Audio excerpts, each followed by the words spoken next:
Hi everyone. So we're here at Jamie's cabin. She has the solo balcony room. So we're here at deck 6, cabin number 6248. So we're gonna check it out and she's gonna give us a quick tour of her cabin. All right, let's check it out.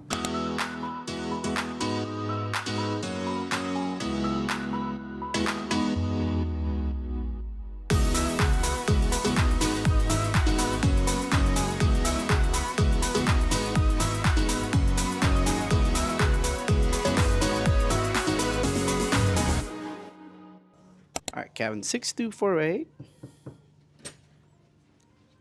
Hey, Jamie. All right, welcome to my crib. Let me give you a little tour. Hey guys, for you that don't know me, I'm Jamie. I'm Jason's sister.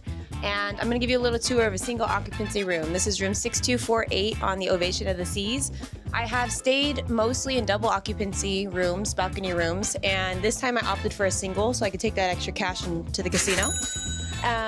Which I've already done and lost, but I actually don't mind this at all. I really don't feel a big difference. The only thing I'm missing here is the couch, which I don't need because I'm single occupancy. And other than that, I really like it. I've got the bed here. I kind of like the bed setup a little bit more. Have the charger port and stuff right next to me. And then I have an extra long balcony if you want to follow me this way. Now, technically, I think this is an obstructed view room, but I would not consider it that. You don't really see the obstruction until you get right here.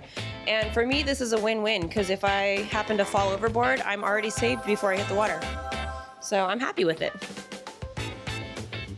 Everything else is pretty much the same. You have the bed here, you just are missing the couch. You've got your fridge still down here, your little coffee bar, your little vanity, some storage, safe. And then the bathroom is pretty much exactly the same.